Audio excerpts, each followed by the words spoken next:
All right, let's go down. How about it? This is really cool. To the Preakness. And joining us, Uncle Heavy. Let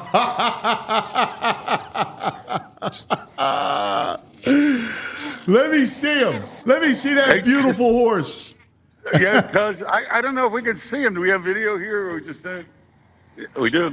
Yeah. I'm looking at you. We're looking at your eyeball right now. Oh, okay.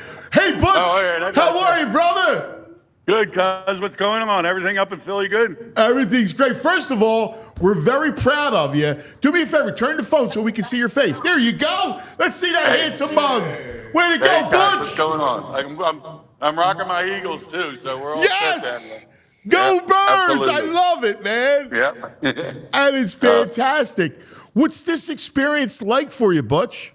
Oh, it's incredible. Yeah, we've been getting a lot of the home people like it. We've had references to Rocky Balboa and running up the steps, and we're the guys from Philly, so it's really been a great time so far. Oh, that's fantastic. Now, tell us the story, because I love your story. I love, we're big family people, and of course, Uncle Heavy is named after your brother, who was a heavyweight wrestling champion for University of Maryland. I guess all the nieces and nephews call him Uncle Heavy. Is that right? That's right. It started there. We're actually from right across the river there in West Effort, New Jersey, and we both wrestled there, and then we ended up down at the University of Maryland, and we started working at the racetracks down in Maryland, Laura and Bowie. They picked up the old grooms down there, started calling my brother Heavy because he was the heavyweight wrestler. And then that kind of stuck with him, and the family picked up on it. And the nieces and nephews started calling him Uncle Heavy. And a longtime client, Mikey Milam, bought this horse back when he was a yearling. And because of his size, he's a giant horse. He's 17 hands tall and probably 1,250 pounds. Wow. And they called him Uncle Heavy, and it stuck. And it's turned out to be a pretty nice horse, too. So. What a great story. So you fell in love with this game a long time ago. And tell us how rare it is when you get a horse to be in this kind of one of the Triple Crown races. Well, for example, I've been doing this for close to 45 years now, and this is my first try in a Triple Crown race. But we've got close several times, but, you got to figure every year there's about 25,000 foals, foal crop is about 25,000, and only 8 are making it out there on Saturday. So that's about what your chances are of getting in one of these kind of races. That's amazing. That's incredible. When Smarty Jones had his run, what did it do for Philadelphia horse racing, the whole area, the region? And I'm sure, it kind of probably even stoked the fire even more for you. Absolutely. We were already in the game, but that's what brought me back to Pennsylvania. I've been, kind of a journeyman trainer up and down the East Coast.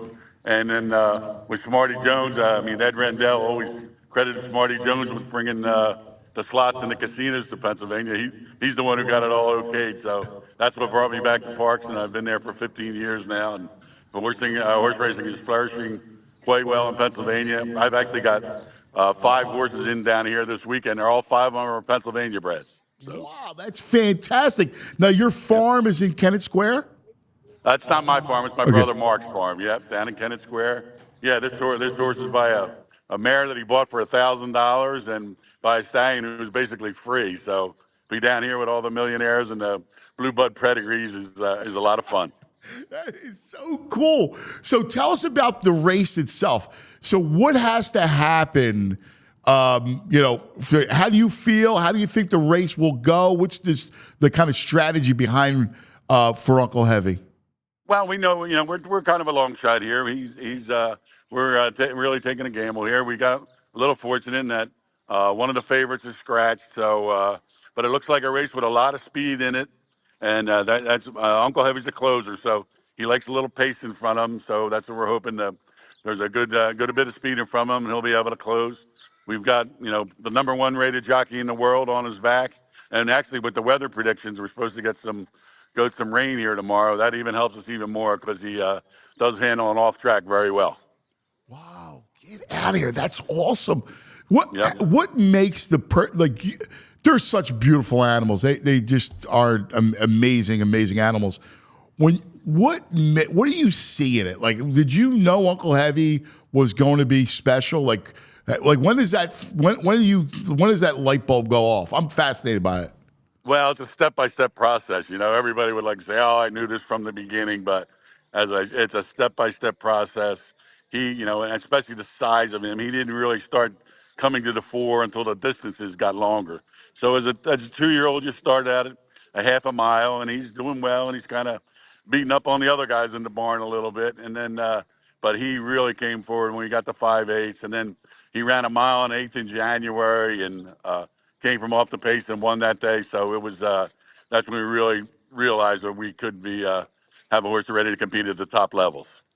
So now, what do you do? What's your schedule like? When did you get down there, and then what's it going to be like through to tomorrow's race? Well, we have to be down on the ground 72 hours in front. So we came down on Tuesday with all the squad, and it's a logistical nightmare to get all the horses. You got to get a big tractor trailer. You got to get help. You got to get hotel rooms. You got to get equipment, and you got to get everybody down here. And they train. They get to train for 3 or 4 days over the racetrack, get a feel for the track, and more important than anything is getting a feel for the surroundings because he's going to see stuff tomorrow that he's never seen before with the tents, and they're expecting over 100,000 people here at the races tomorrow. So he's a big laid back guy. I don't think any of it's going to bother him too much. He's got a great disposition for this kind of thing. So I think he'll handle it perfectly. I love it. Like the personality, and you. I don't know that people understand how, especially with those animals, how distinct their personalities are. My wife has one and has a horse, so we talk about it. It's very interesting how the personalities of them come to play because they're really pronounced. Oh yeah, for better or for worse. I mean, they're all of them are individuals, just like children, and that's what they are. Me and my wife is in charge of the TLC, feeding them the cookies and feeding them the treats, and every one of them's an individual, and you have to treat them all. They're all like a high school baseball team. I guess you got to treat them differently according to their personalities, and it's just a treat. That's what keeps you getting up every day, 7 days a week at 5 o'clock in the morning, just to come in to see the animals. Oh, God bless you. So, what will you do tonight? Is there a reception? What will you do tonight and then tomorrow in preparation?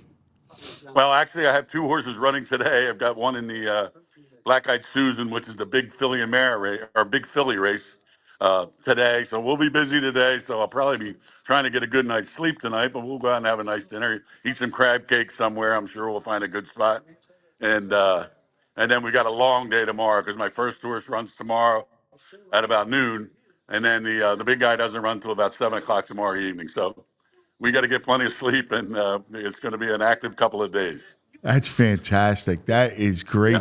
Yeah. Are you near him by any chance? Yeah, you want to? Yeah, I would love to see him.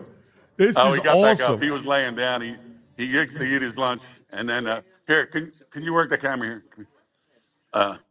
Here, I'm going to give it to one of the professionals here. No, this is great. He likes to get his little morning nap. He has his little breakfast, but he's just gotten up, and now he's going back to his lunch. So here's the young lady. I'll show you the camera. Like me, I'd like to do that. Get my morning nap after lunch. He is right oh, there. Look how beautiful! There he is, Uncle Heavy. He's eating his lunch right now. Here you go. I'm not going to get you. Oh, wow.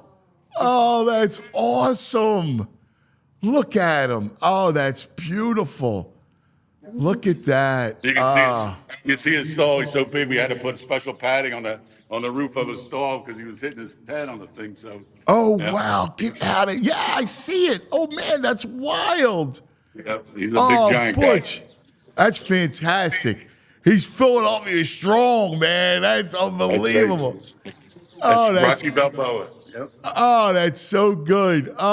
He's a beautiful animal, man. God bless you. Butch, I got to tell you, we're so proud of you. We love our local stories, and a guy like you that's been grinding for 45 years in that business, man. You deserve it, man. And take every bit of this in. I really appreciate that from you guys, and it's great to have my family with here. The only one, unfortunately, my daughter, who's a pediatrician down at CHOP, had to be in California this weekend, but Here's Uncle Heavy's going to come out and say hello for you. Hello,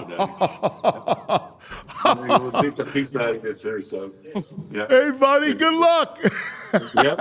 All right. Butch, thank you so much. I wish you all the luck. We're rooting for you, buddy. All right. Thank you, cuz. Hopefully we'll bring back the trophy. Bring it back, baby. Win it. Uncle Heavy, good job, buddy. You're going to kill it tomorrow. That's awesome. Butch Reid, great trainer. How about that? The beauty of the technology, right? I love this, is that, here we are. The Preakness is a huge event. Yeah. It's a huge event, right? Yeah. And here it is, 100,000 people are going to be there. And JP, we're right in the barn. We're right in the stall. How about Uncle Heavy? The morning of the Preakness. Uncle Heavy was not even camera shy. Oh, he was amazing. He was amazing. We all silly like the mayor.